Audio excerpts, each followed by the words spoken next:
કરતા શીખ, આ છે ભવિષ્ય સૌનું હેતુના ભવિષ્ય. એ બેટા તું ઘડપણની કદર કરતા શીખ. જે વૃદ્ધોની વાતોથી તું અત્યારે કંટાળે, જેમની જીવનશૈલીને તું ડગલે પગલે ટુકરાવે, એ જ જીવનશૈલીથી કદાચ તું પણ પીડિત થઈ, એ દીકરા ઘડપણની કદર કરતા શીખ. આ જે ભવિષ્ય તારું એક નામ. જે વૃદ્ધોની શિખામણો તું આજે ના સ્વીકારે, જે વૃદ્ધોની શિખામણો તું આજે ના સ્વીકારે, જેમની બાળ સહજ ઈચ્છાઓ તું પડે પડે ટુકરાવે, એ જ અધૂરી ઈચ્છાઓ લઈ કદાચ તું પણ ઉપર જઈશ, એ દીકરા તું ઘડપણની કદર કરતા શીખ. આ છે ભવિષ્ય તારું હેતુના. એ દીકરા તું ઘર હંમેશા યુવાન નથી રહેવાનો. એ દીકરા તું ઘર હંમેશા યુવાન નથી રહેવાનો. કાલ પડશે ને તું પણ બેટા ઘરડો જ થવાનો. અત્યારે કરેલું નાહ કાલે તું ભોગવીશ.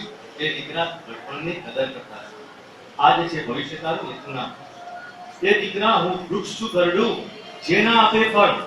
એ દીકરા હું વૃક્ષ છું ઘરડું, જેના આપે ફળ, પણ મારી હાજરીથી બેટા તું રહીશ ઘરડો શીતળ.